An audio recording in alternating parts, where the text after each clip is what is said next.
The call came in at 1:47 in the morning. I know the exact time because I still have it saved in my phone. I don't know why I never deleted it. Maybe because some part of me knew that one day I'd need to remember exactly when everything changed. I was in bed, half asleep, watching the ceiling fan turn the way you do when you're 63 and your back won't let you get comfortable anymore. My phone lit up on the nightstand. I squinted at it. The name on the screen was my granddaughter's, Ivy, 9 years old. I picked up on the second ring. Grandpa? Her voice was small, smaller than I'd ever heard it. Ivy? Baby, what's wrong? There was a pause. Then she started crying, not the kind of crying kids do when they want something or when they've scraped a knee. This was the other kind. The kind that comes from somewhere deep in the chest, the kind that sounds like confusion and hurt mixed together into something a child shouldn't have to feel. Where are you? I asked. I was already sitting up, already swinging my legs off the bed. Home, she said. I'm at home, Grandpa. Everybody left. I didn't understand her at first. I thought maybe she meant her parents had stepped out to grab something. I thought maybe she'd had a nightmare. What do you mean everybody left, sweetheart? Daddy and Kristen and Brody, she sniffled. They went on the trip. They left 3 days ago. Mrs. Paulson from next door was supposed to check on me, but she only came once, and then she didn't come back, and I don't know her number, and I've been eating cereal and the milk ran out yesterday. I sat there in the dark for a moment, just sat there. Ivy, listen to me. You stay right where you are. Don't open the door for anyone. I'm coming. She lived 41 miles from my house. I made it in 38 minutes. I need to back up. I need to explain how we got here, because none of this came out of nowhere, even though it felt like it did that night. My son, Nathan, is 41 years old. He works in commercial real estate, does well for himself, always has. When he was 32, he married a woman named Kristen. She's smart, polished, the kind of person who sends personalized Christmas cards and remembers everyone's dietary restrictions. When I first met her, I thought Nathan had done well for himself.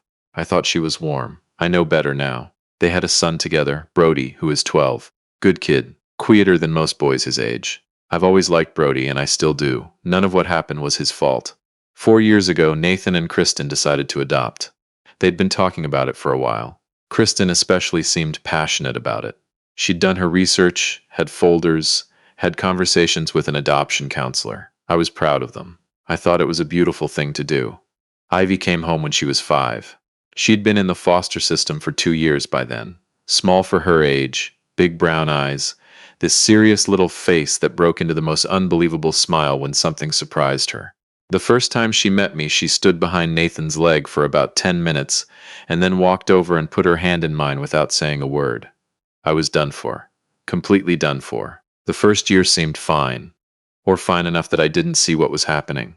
Kristen was attentive, organized, did everything a mother is supposed to do on paper. Appointments, school enrollment, therapy sessions, the works. But there was something underneath it that I couldn't quite name. A temperature difference between the way she talked about Brody and the way she talked about Ivy. A hesitation that wasn't there before. By the second year, I started noticing things. Brody's baseball games were full family events. Ivy's school recital. Nathan went alone, said Kristen had a work conflict. Brody got a new bicycle for his birthday, the kind with the gears and the handlebar computer. Ivy got a gift card to Target. Brody's room was redone when he turned 11. Ivy still had the furniture from the previous owners of the house, a mismatched set with a wobbly dresser that drove me crazy every time I visited. I said something to Nathan once. Just once. I kept it gentle. I said I noticed Ivy seemed a little quieter lately and asked if everything was all right at home. He got that look on his face, the one I've known since he was 16 and caught in a lie. A kind of defensive blankness that doesn't really hide anything. She's fine, Dad. Ivy's just more introverted than Brody. I let it go. I shouldn't have, but I let it go. The trip was to Hawaii, 10 days. Flights, a resort in Maui, snorkeling excursions, a luau, the whole thing. I found out later it came to somewhere just over $18,000. Nathan told me about it in passing 3 weeks before they left. The way you mentioned something you've already decided and aren't really looking for input on.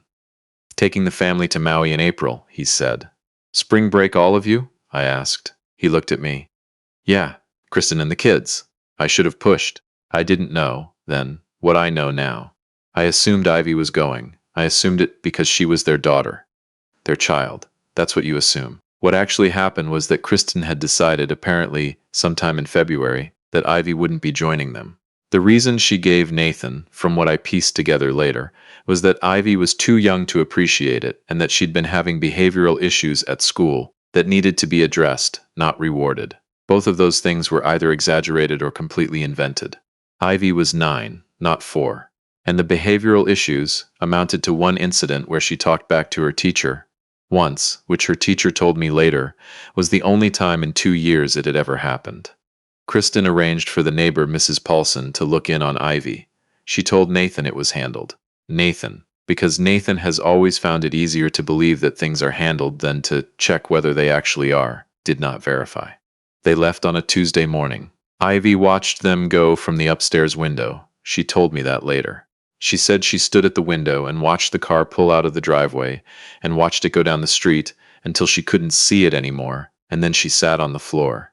Every time I think about that, I have to stop for a second. I just have to stop.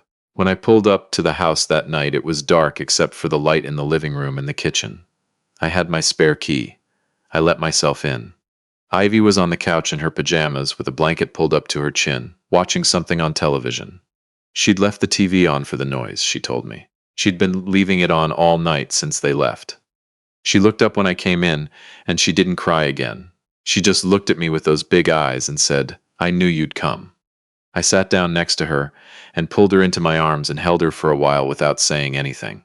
The kitchen told me everything I needed to know. Half a box of cereal, some crackers, a jar of peanut butter almost empty, no bread.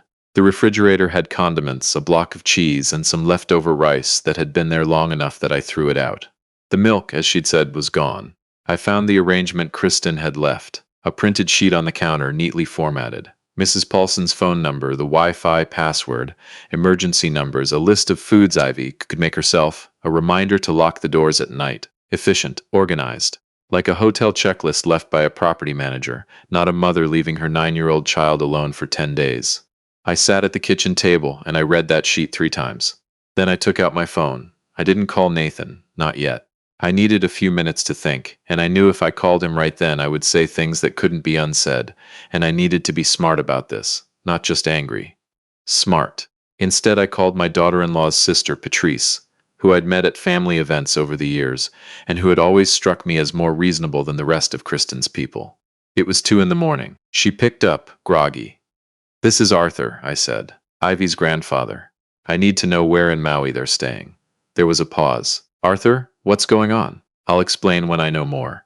I just need the name of the resort." Another pause. "Then the Wailea Grand, I think. Kristen sent us the itinerary. Thank you." I hung up. Then I opened my laptop at Nathan's kitchen table and I booked 2 seats on the first available flight to Maui. 6:15 a.m. out of Phoenix.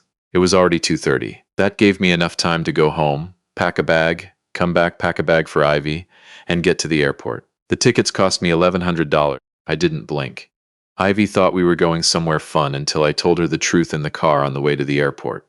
I didn't sugarcoat it. I told her we were going to find her dad and that we needed to talk to him about some things. She nodded slowly. She asked if she was in trouble. "No," I said. "You are absolutely not in trouble." She looked out the window for a while and then said, "Kristen doesn't really like me." I kept my eyes on the road. "What makes you say that, Ivy?" She shrugged. "She just doesn't. I can tell. Brody can tell too. He told me once he was sorry, but he didn't know what to do. Smart kid, Brody. Too observant for his own comfort. I didn't tell her she was wrong. I wasn't willing to lie to a 9-year-old who'd just spent 3 days alone in her house, eating cereal, sleeping with the TV on for company. We landed in Maui at noon. The Wailea Grand was about 40 minutes south. I rented a car, a basic sedan, and we drove down the highway with the windows cracked and the Pacific glittering off to our left. Ivy had fallen asleep on the plane and woken up soft-faced and a little confused. She stared out at the ocean with her cheek pressed against the glass. "It's pretty," she said quietly. "It is," I agreed. "Brody's probably swimming." She said it without bitterness. That's the thing about Ivy. She doesn't do bitterness. She just states things plainly, and somehow that's worse. I found a small table in the shade near the beach area and left Ivy with a mango smoothie and my phone loaded with a game she liked, and I went to find my son. It didn't take long. Nathan has always liked proximity to the action. I found him at the pool bar with Kristen, both of them in the middle of something tall and tropical. Brody was in the pool about 20 feet away. doing laps. Nathan saw me and his face went through several things in about 2 seconds. Confusion, recognition, then something that looked like guilt trying to pass itself off as irritation. Dad, what are you? We need to talk, I said, privately. Kristen set her drink down slowly. She looked at me the way she always does, measured, controlled. Arthur, what are you doing here? That's what we're going to talk about, I said. All three of us. We found a corner of the terrace away from other guests. I had not raised my voice. I had not used any language I'd regret. I'd been very deliberate on the flight about how I was going to handle this, because I knew if I came in swinging, Nathan would get defensive, and Kristen would get cold, and nothing would get resolved. I told them exactly what had happened. The phone call at 1:47 a.m., the empty refrigerator, the 3 days alone. Mrs. Paulson, who had come once and apparently decided once was enough. Nathan's face changed while I talked. I watched it happen. He started with that defensive blankness, the one I know. Then something cracked in it. She was checking in every day, Kristen said. I spoke with her before we left. She came once, I said. Ivy told me. I confirmed it with Mrs. Paulson myself. I called her from the airport. Kristen pressed her lips together. Ivy is 9 years old, I said. She was alone in that house for 3 days. She ran out of milk. She didn't know how to reach anyone. She called me at 2 in the morning. Nathan looked at the table. He looked like he was trying to hold himself together and not quite managing it. I should have checked, he said. His voice was different, quieter. I should have called her. Yes, I said. You should have. I looked at Kristen. She met my eyes. There was no apology in them. There was calculation. The intention was never, I'm not interested in intention right now, I said. I'm interested in what comes next. What came next took about 6 weeks to fully unfold, and I was involved in every step of it. Before I left the resort that day, I made 3 phone calls. The first was to a family attorney I knew from my years running a logistics company in Tucson, a man named Gary Olson, who doesn't waste words and who knows exactly how to find the ones that matter in a legal document. The second was to Ivy's therapist back in Phoenix, who had noted in her files, as therapists are trained to do, the concerning patterns she'd observed over 18 months of sessions with Ivy. The third was to the Arizona Department of Child Safety, where I filed a report. I want to be honest about that third call. I knew what it would mean. I knew it would fracture something in my family that might not fully heal. I made the call anyway, because a 9-year-old girl had been left alone for 3 days, and because that wasn't an accident or an oversight. That was a choice. Ivy flew back to Phoenix with me. Nathan and Kristen stayed in Maui for the remaining 4 days of their trip. I'll never know what they talked about in those 4 days, or whether they talked at all. I brought Ivy to stay with me. She slept in my guest room, which I'd had her grandmother's quilts in for years, and the first morning she came downstairs at 7:30 and found me making pancakes, and she stood in the doorway, in her socks and her hair all sideways from sleep, and she said, "Can I help?" I handed her the spatula. We didn't talk much that morning. We didn't need to. The investigation by DCS took 11 days. A caseworker named Ms. Tillman came to my house, interviewed Ivy, reviewed the documentation I'd kept, photos of the kitchen when I arrived, Kristen's printed checklist, my phone records from that night, a statement from Mrs. Paulson, and then visited Nathan and Kristen's home. Ivy stayed with me throughout. Nathan did not object. I think he was too ashamed to object, and I think some part of him knew that objecting would have made everything worse. Kristen called me once during those 11 days. She was careful, professional. She said she understood this was a difficult situation, and that she wanted to assure me that Ivy's well-being had always been her priority. I listened to the whole thing. When she was done, I said, "Kristen, I've watched you with that little girl for 4 years, and I think we both know that what you're describing and what actually happened are 2 different things." She didn't say anything for a moment. "I love Nathan," I said, "and I'm not trying to destroy your family, but Ivy is my family too, and what she went through, what she's been going through, is not acceptable. So we are going to fix it, and if you're not part of fixing it, that's information I need to have." She said she understood. I'm not sure she did. The outcome of the DCS investigation resulted in what they call a safety plan, a formal monitored agreement about the conditions under which Ivy could remain in Nathan and Kristen's home. The safety plan required regular check-ins, mandatory family counseling, and periodic home visits for a period of 6 months. It also required that Kristen complete a parenting course specifically developed for adoptive families, which focuses on attachment, identity, and the particular emotional needs of children who've come from the foster system. Gary Olson also drafted an agreement, signed by Nathan, that gave me legal standing to intervene in decisions affecting Ivy's welfare and established a formal visitation schedule to ensure she had consistent time with me, regardless of what was happening at home. Nathan signed it on a Thursday afternoon at Gary's office. We didn't say much to each other before. Afterward, when the paperwork was done and Gary had left the room to make copies, Nathan sat across the table from me and rubbed his face with both hands. "I know I failed her," he said. "Yes," I said. "I didn't. I kept telling myself Kristen had it handled. I knew something wasn't right, but I didn't look at it directly." "That's not the same as not knowing," I said. He looked up at me. "You knew it wasn't right and you let it keep going because it was easier than dealing with it. That's not a mistake, Nathan. That's a decision. And Ivy is the one who paid for it." He didn't argue with me. He just nodded slowly, the way you nod when someone says something that you've known for a long time but haven't had the courage to say out loud. Ivy started seeing her therapist twice a week instead of once. I took her most of the time because Nathan's schedule is unpredictable and because, frankly, I wanted to be there. I wanted her to know that someone reliable was going to show up. She started opening up more in those weeks. Small things. She told me once that she used to wonder if she'd done something wrong before she came to live with Nathan and Kristen. Something that made her first family not keep her.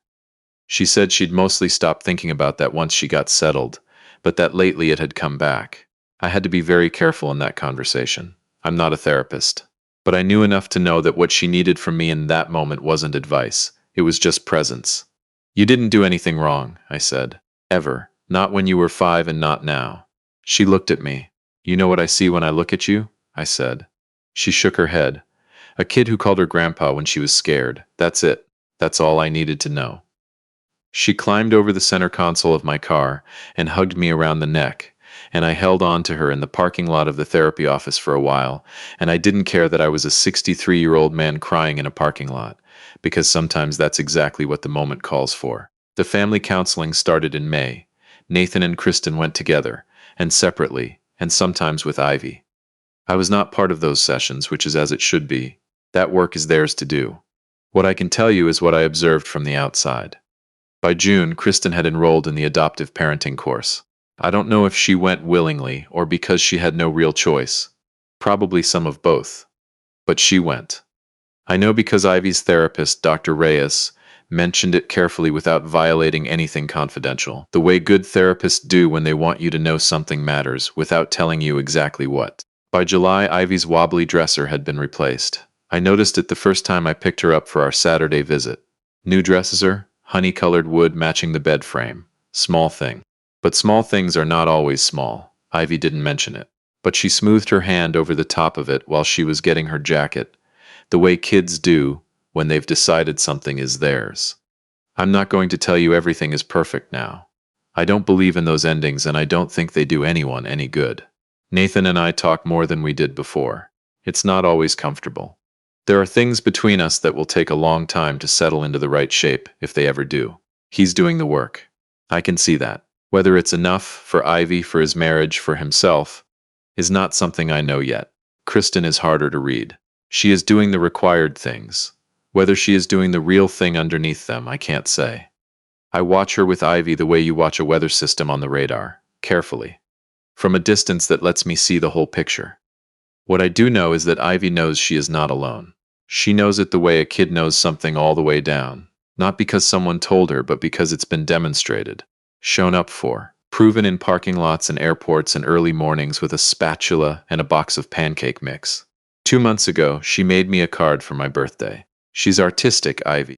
She'd drawn the two of us on an airplane, tiny stick figures with big round heads, flying over an ocean that was just wavy blue lines, but somehow looked exactly like the Pacific outside the rental car window. Underneath it she'd written, "We crashed their vacation. Best trip ever." I have it on my refrigerator. I'm not taking it down. That's the thing about being a grandfather. Nobody asks you to be a hero. You're just supposed to show up, make the pancakes, answer the phone at 1:47 in the morning. Sometimes that's enough. Sometimes that's everything.